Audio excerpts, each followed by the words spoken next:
As you might have seen, Tesla just slashed prices across the board on all of their vehicles as their market share is falling. We're going to go into what that means for Tesla as well as all the newcomers in the electric car industry. So with that said, let's jump right into the video. If you're new to the channel, my name is Nick. My name's Nathan. And this is Full Throttle Cars. Today, we're going over the current state of the EV market, taking a look at what's going on with Tesla, as well as all the newcomers to the electric vehicle market. So recently you might have seen that the prices on new Teslas have dropped pretty significantly. I mean, I have never seen something so severe looking at new cars in the past.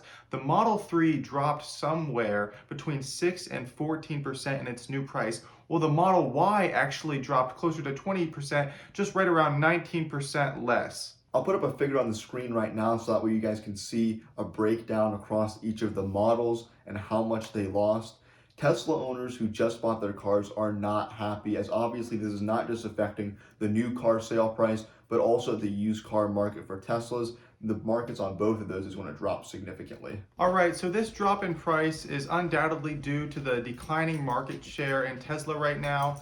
There are just so many more competitors to Teslas. You know, at first, Tesla was really your only option for anything close to a reasonable price for an EV. But in recent years, especially in the past couple, last year even, there have just been so many more options put out there that we're going to talk about in this video today that have forced Tesla to drop their price. So let's take a look at some of the new Tesla competitors, the new kids on the block in the EV market. One of the main ones is Lucid. Now, Lucid has the Lucid Air Pure, which is actually cheaper than the Tesla Model S, which would be its direct competitor. You actually get 480 horsepower from the base configuration, which starts at about $87,000. Now, this is a really expensive entry point for this car. However, the Model S actually starts at $95,000 now, which is even more than the Lucid Air and more than it originally was. So with this Lucid Air, you actually get an over 400-mile range. I believe the estimate is at 415, which is really good, much better than a lot of the EV market. Now, again, you are paying the high price premium for that, and you do get a 0 to 60 time under 4 seconds as well. I believe the Model S is a little bit quicker, but again, it is more expensive. You can also opt this Lucid Air Pure for an all-wheel drive configuration that bumps up the horsepower to well over 600 horsepower, which would be closer in line with the Model S performance. I bet that drops the 0 to 60 down a little bit as well.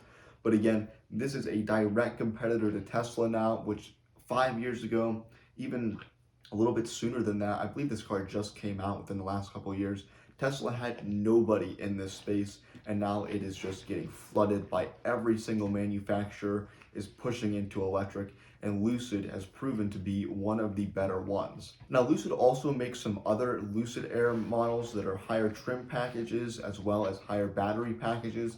Their top of the tier stuff is really luxurious on the inside. However, that does get approaching the $200,000 price mark, so almost in line with something like from Bentley, or almost not quite to Rolls-Royce level territory. It's not as luxurious as those cars, but it's definitely more luxurious and nicer on the inside than a Tesla. Also, the range on some of those top-end models bumps up above 500 miles, which is one of the highest I've ever heard in the electric vehicle segment at this moment. Just like how Tesla is no longer the only option when it comes to electric vehicles, it is also no longer the only option when it comes to a self-driving vehicle. I remember about 10 years ago, everybody thought it was so cool to have a self-driving car, and how Tesla was really the only thing you heard of whenever you talked about that. Nowadays, self-driving is still very cool, but there are a lot of other companies that are really pushing their way into that area and making Tesla just a little bit less special. All right, so one big automotive manufacturer that has really pushed into the self-driving market is Ford. Now, Ford, with the release of their F-150 Lightning and electric Mustang, started offering a technology called Blue Cruise. Now, Blue Cruise is a hands-free driving software that allows you to go hands-free on about 200,000 miles currently and growing of highways in the US and Canada. Now, something interesting about Blue Cruise is that, well, you can completely let the car drive itself, take your hands off the steering wheel. It actually has cameras that focus on the driver, and still sense if the driver is distracted or not paying attention to the roadway. And it will tell you and warn you that you need to keep watching and stay alert. All right, so another automotive manufacturer that is very similar to Ford and how it is pushed into the self-driving technology is actually Cadillac. Now, Cadillac is starting to offer their Super Cruise technology, which is very, very similar to Blue Cruise, and that there is a map of highways and roads that you can go on, and you can actually go fully hands-free while driving. Now, I'm not sure the exact number of miles of Super Cruise, but there are plenty of roads that you can use it on. Something special that I actually want to mention about Cadillac's Super Cruise technology is it is capable of using self-driving when you are actually hauling a trailer. So I know that that can be very stressful whenever you're pulling a trailer behind you going down the highway, and this would really help ease the driver. All right, so the last and most advanced company that I want to mention when it comes to self-driving competition with Tesla is actually Mercedes. Now, in a couple of Mercedes's vehicles, they have begun to offer, at least in Germany right now, a level 3 self-driving system. Now, Tesla is actually only a level 2. There are 5 levels in self-driving. Level 2 means that the driver needs to be alert and aware at all times, even though the car can self-drive. Well, level 3 means that the driver just needs to be ready to take over whenever there are severe conditions on the roadway. So this is actually very big that there is a company offering a level 3 whenever Tesla, who used to completely own self-driving, is only a level 2. So first we talked about the more luxury car, upscale car market with the Model S and the Lucid Air. Those are not really affordable for most families in the US. Now Nathan also talked about the full self-driving capabilities of more and more cars. Both of these areas, Tesla was the original company to go in and make these cars mainstream with this kind of technology mainstream.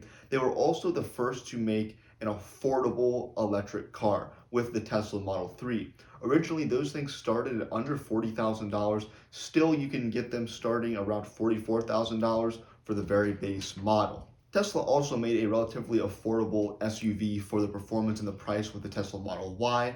Now that is still in the $50,000 range, mid $50,000 range right now if you want to buy it after the recent price deduction. Now, previously, before they just cut prices, it was in the mid $60,000 range, which at that price point, there are a lot of better options for a lot cheaper. One of my favorite competitors in this space is the Hyundai Ioniq 5. It's a relatively medium-sized SUV that looks really good. I think it's one of the best looking electric SUVs at the moment, especially in the kind of affordable price range. They start around $41,000 with the low-end, low-range, low-horsepower model, but you can get a 225 horsepower motor with a 303-mile range for only about $45,000. Now, if you compare this to the Tesla Model Y, the Model Y originally started at $66,000, over $20,000 more than the Ioniq 5, and you're only getting about 27 miles more range. I believe the Model Y is rated at 330 for the long range. The Model Y is more powerful, it's faster than the Ioniq 5. However, if that does not matter to you, the Ioniq 5 is a lot more affordable with a very similar range. You can also upgrade the Ioniq 5 to have a dual motor setup with over 300 horsepower. This will give you some better performance with it. It does drop the battery mileage a little bit. It does go down to, I believe, a little bit under 270 miles. So with that increased performance, you are getting a little bit less range, but still it's a reasonable amount for the price. All right, guys, so as we wrap up this video, Nick and I just want to talk about our personal favorite electric vehicles that are on the market right now. Starting with mine, I really do like the Rivian R1T. The Rivian truck just really looks to me like what an electric truck should look like, and it really does have a lot of very cool capabilities, especially when it comes to even like off-roading with your electric vehicle. Rivian has definitely taken the lead when it comes to electric trucks. So on the topic of the electric trucks, Nathan just brought up the R1T. That's one of my favorite electric trucks on the market as well. You also have stuff like the Hummer EV, very capable off-road, very powerful, also very expensive. But you then also have the Ford F-150 Lightning, which is more of a mainstream. It looks just like the normal F-150, and it has pretty decent performance as well. Then you also have Chevy just announced, and I think they're releasing very soon their electric pickup truck. But there's one notable exception missing. That is the Tesla Cybertruck. Since it's been announced, I have seen very little, if anything at all, about it, when it's going to be released, if it's even coming anymore. A lot of people put in reservations for it, and it's been multiple years, I believe, since they released that information, and it's still not on the market. Yeah, so at first, whenever Tesla announced the Cybertruck and wasn't actually producing it, I thought that there might have been some technology that was hindering an electric truck from actually hitting the market and actually making it into production. But now, with all of these other electric truck options that are actually on the roadway, I'm really beginning to wonder what's actually going on behind the scenes at Tesla with the Cybertruck and if it's ever actually even gonna hit the roads. One of my favorite vehicles in the EV space is the Porsche Taycan. I hope I said that right. If I didn't, let me know down in the comments. But they actually came out with the Taycan as one of the first competitors to the Model S. It's a very good looking electric car. It looks like a Porsche and it has very good performance as well. It is pretty pricey though, however. If there was no monetary objective on it and I was in the market for an electric sedan, I would probably go with the Taycan. In the more affordable electric car space, you have really exciting stuff like the Mach-E, the Ford F-150 Lightning, also the Hyundai Ioniq 5 and Kia EV6. There's some really interesting and fun examples of cars in basically any price point in the electric vehicle space that are not a Tesla. So if you don't like Tesla for any reason, you're not happy with how they've handled situations, whatever you think, there are a lot of other options now, and really Tesla is kind of getting pushed to the side, and that's why they're cutting the prices. That's why they're trying to regain some market share. But in my opinion, there are so many other options on the market now, and there's only going to be more in the coming years. So that's going to do it for this video today, guys. Let us know down in the comments below what you think of this situation. What's your favorite electric car? Are you still a fan of Tesla? Were you never a fan of Tesla? Let us know in the comments below. But in my opinion, I think Tesla's kind of getting pushed to the side as so many more companies are coming out with electric vehicles that are exciting, they're fun to look at. I don't know if you have any more opinions you would like to share on that. Yeah, Tesla definitely, they're still a very prominent electric vehicle company, but if they're not being completely pushed to the side, they are certainly sharing the spotlight right now. That is going to do it. I hope you enjoyed this video. And with that said, we'll see you in the next one. Bye, guys.